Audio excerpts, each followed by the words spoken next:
Hello everybody and welcome to another YouTube video. You're joining me while I'm doing a little bit of ploughing, and today the tractor is the 1490 and we're ploughing with the Fiscus 4-furrow plough. We're ploughing a little bit of grassland. Let me talk you through it. I'll let you know what's going on. Brilliant. So we're out today on the David Brown 1490, obviously a four-wheel drive tractor. This here, David Brown fans will know, is the David Brown axle. This was replaced later on by the much better Carraro axle. This was never the highlight of the jewel in the crown of the David Brown empire. It's a pretty poor axle, to be truthful. Turning circle was pretty poor. Parts to get for it now is pretty poor. They had a habit of braking at the hub. So just, let me point, where are we? There. They had a habit of braking there. That radius was pretty sharp there and the things were just sheer off. Hopefully that won't happen to me. I've got a bit of weight on the front. You will know that these are from the 2290, but I've interspersed them with the David Brown ones. I don't need as much weight as this to go on the plough. However, I've been spraying with this earlier in the year, some quite steep banks, so I thought having a little bit too much weight on the front was better than having not enough. What we've got here is the 4-cylinder 83 horsepower turbo diesel engine, David Brown's old engine.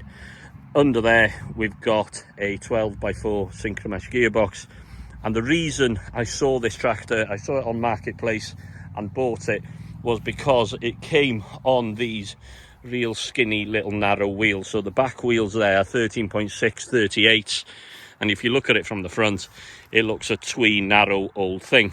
One of the reasons for that, one of the reasons I really liked that and thought this is ideal, was to go on this plough. This is my Fiscus 4-furrow conventional 14-inch wide. It's currently set to 14-inch wide conventional plough.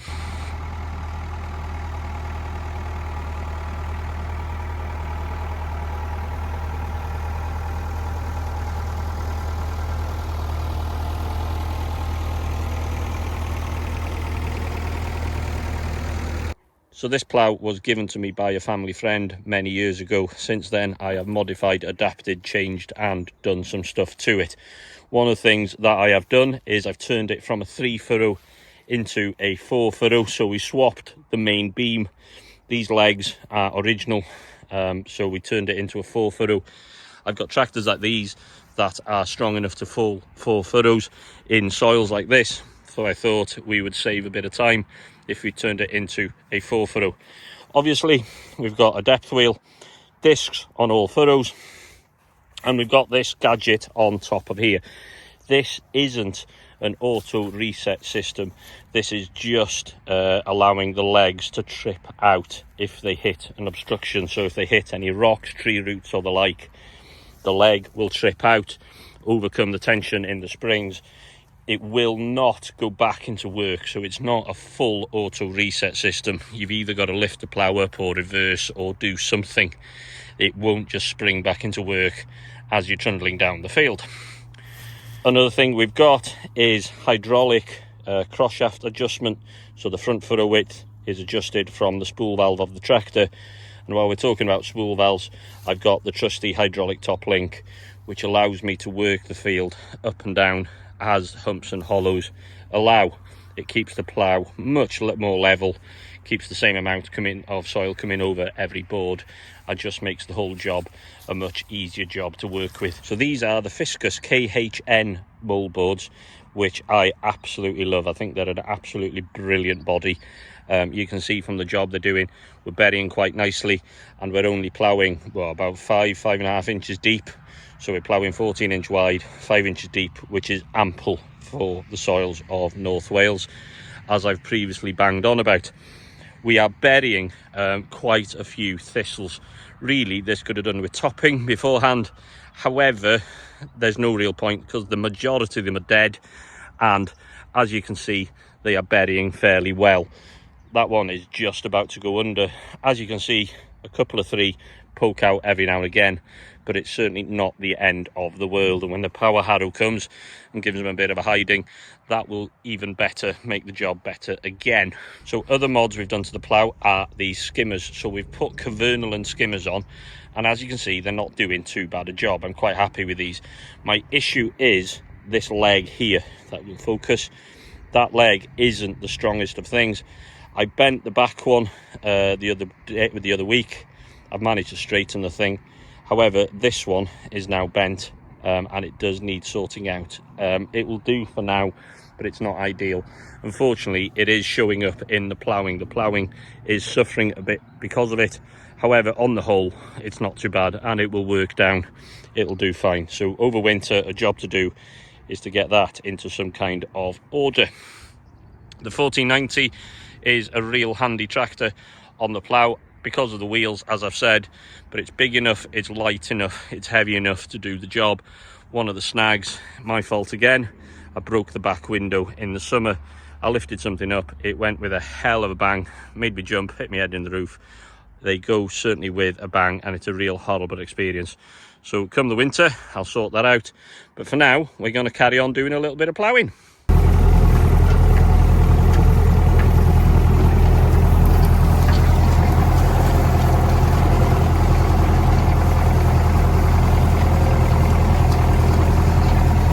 What I will generally do when I am ploughing with the 4-furrow conventional is I will plough the work one way and I will run back empty down to the other end of the field. I know that takes a little bit of time. It takes longer than the reversible probably, but I do feel you get a better job. You haven't got the big split opens and all that type of stuff, especially when you're ploughing a little bit wider and a little bit deeper with these bigger bodies. I feel that it does do a better job on the whole.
Plough has got these great big KHN bodies on it.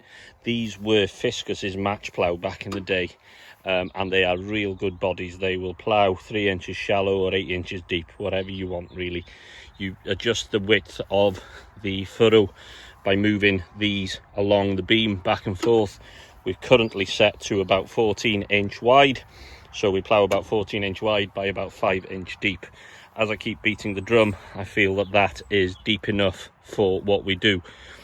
The ugly skimmer here, where is it? There, is sticking up because as I've had a bit of a complaint, we've managed to bend this leg. I bent it back, but it just bends all over the place. It will do for now. Over winter, I'm going to sort it out. It is ruining the plough a little bit, but we've got it set to somewhere that it is just skimming it, and it will do for now. It's nowhere near brilliant, but to get this finished before the winter, it will do. So that'll do. I've given you a quick tour of the tractor and the plough. I've shown you a little bit of what I get up to. We're not doing so bad a job. It's a shame that these thistles are there, but on the whole, they are burying quite well. Right then, on that happy note, thank you all very much for your continued support on my fledgling little YouTube channel.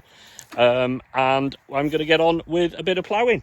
If you'd like me to show you anything in particular, please do put it in the comments. However, on the whole, thank you very, very much indeed for your support. It is very much appreciated. Right then, jump in there, get on with the job. Have a nice day, everyone. Goodbye.